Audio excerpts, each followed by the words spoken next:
If you don't want to listen to me talk about the Amphibia episode True Colors and what will happen in its aftermath, do not watch this video. If you are a regular viewer of this channel, you might be a little tired at this point of seeing disclaimers like this in front of all my videos. And to be quite frank, I'm a little tired of putting these disclaimers in front of all my videos, but I will continue to do this until True Colors has aired, whenever that is. Who knows, it might not be for another month. It's been so strange that Disney just can wait 2 weeks and say absolutely nothing about the episode and expect no one to complain. Anyway, the video on True Colors will begin momentarily. Thank you for your patience and for your support. Alright, let's go. Marcy's death at the conclusion of Season 2 of Amphibia is tragic in the Shakespearean sense. I feel bad for her dying because her death is tragic in the colloquial sense of the word, because she's young and compassionate, and she really was trying to do her best, and she really did want an escape from her life back home, which was so terrible that she withdrew into her games. And I feel bad for her because we've gotten to know her so well throughout Season 2 of the show. But her death works artistically as tragedy because of who specifically Marcy is in this show and the function she serves in this show. This is not maudlin drama. This is not empty tear-jerking. While I do not hate Sprig dying in True Colors would have functioned as nothing more than a tug at the heartstrings. The same would have been true had Anne or Sasha died in this episode. While I care more about Anne and Sasha as characters than I do about Sprig, significantly so, their deaths would have hurt because of the connection we've built up with these characters, because we do care about them so much, not because their dying would function as a particularly meaningful artistic choice. Now, a little disclaimer here, it's not true that death necessarily has to be meaningful in art. Some of my favorite works of art, from The Leftovers, one of the best shows of the last 10 years, to the works of Lucia Berlin and Thomas Pynchon, plumb the meaninglessness of death in art for a lot of powerful, haunting effect. Those works are very somber and reflective, even when they're really funny and insightful. But while art is a method of ordering the world in which we live and thus creating meaning, it's not like having death in art carry specific meaning is necessarily wrong. It can be extremely effective, as it is in Shakespeare. Look at Shakespeare's tragedies. Lear dies because he's an arrogant old fool who refuses to acknowledge his mistakes until it's too late.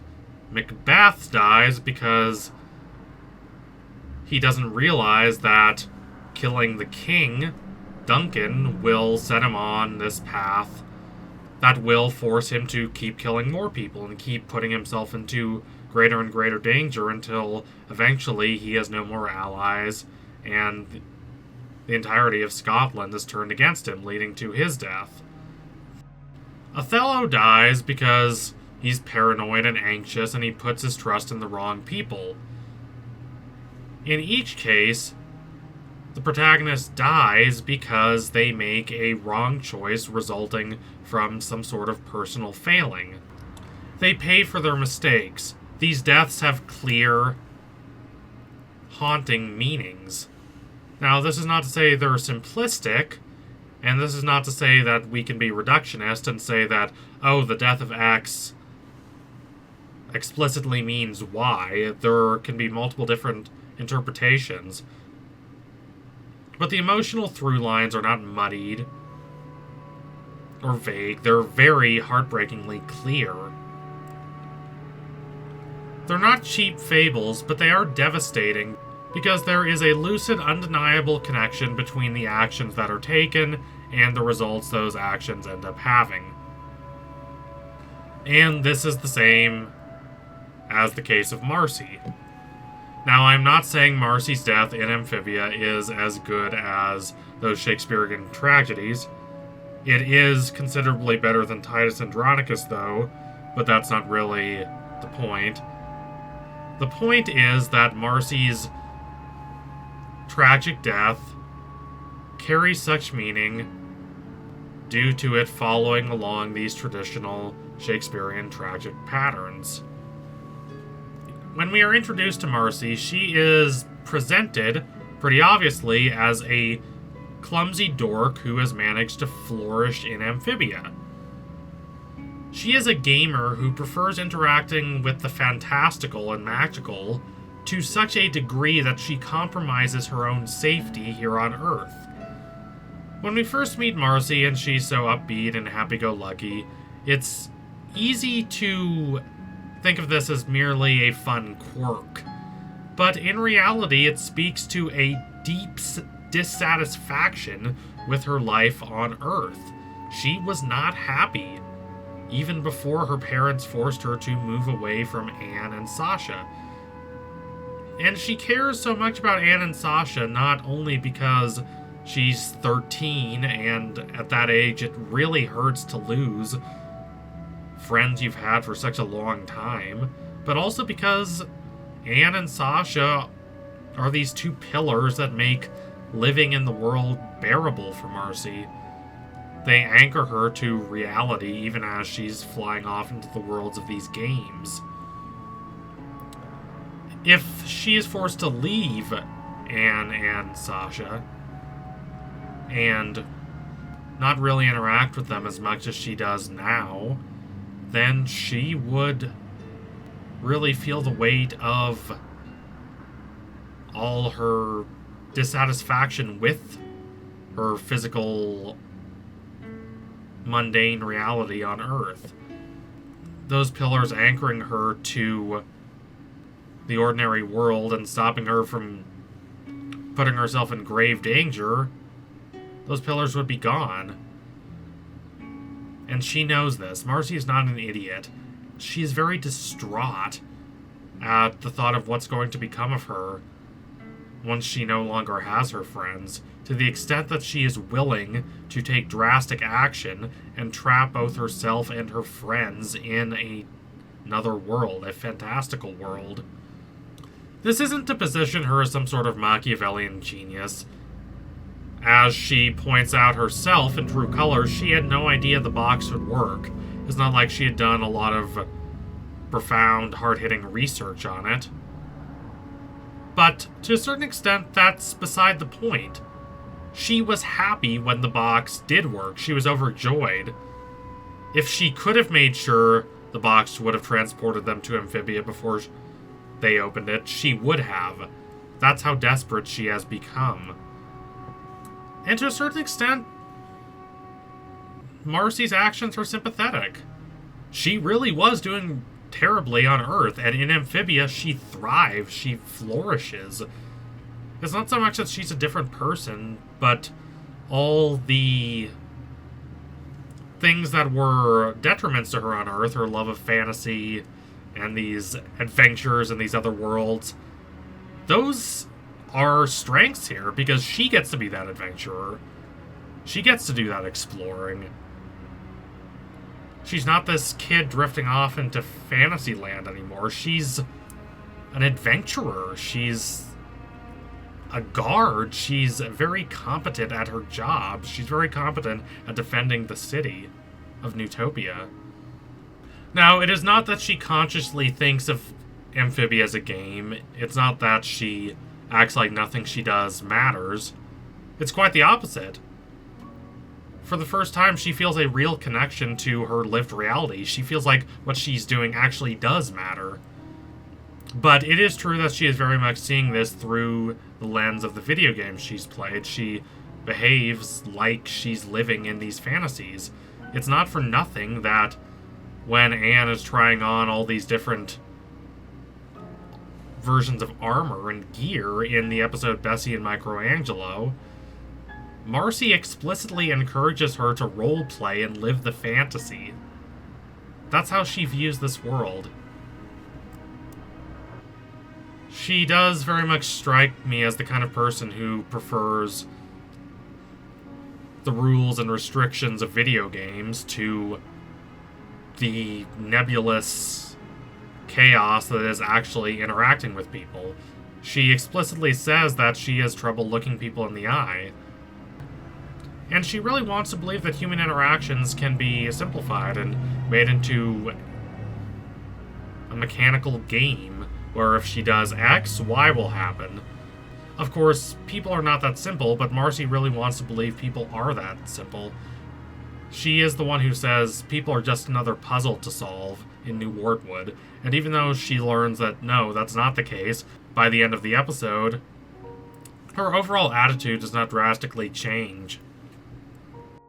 She wants to revel in this fantasy she has of Amphibia.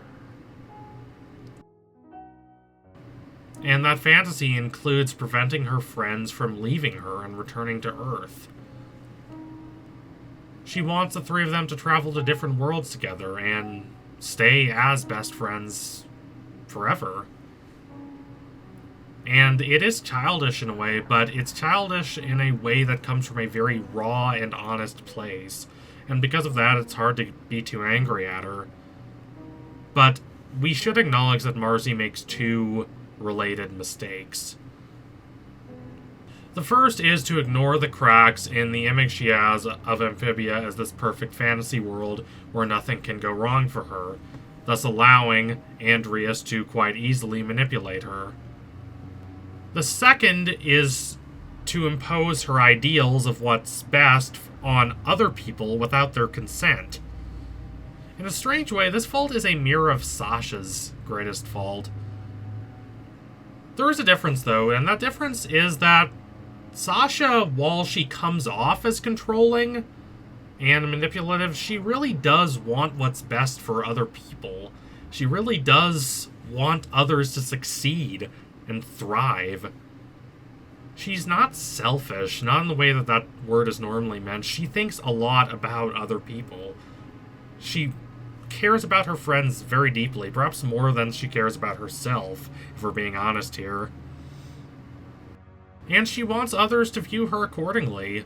You can call this arrogance, or power-seeking if you want, but what it really is just a desire for her friends to view her as a good and caring and moral person who works to help improve the lives of those around her.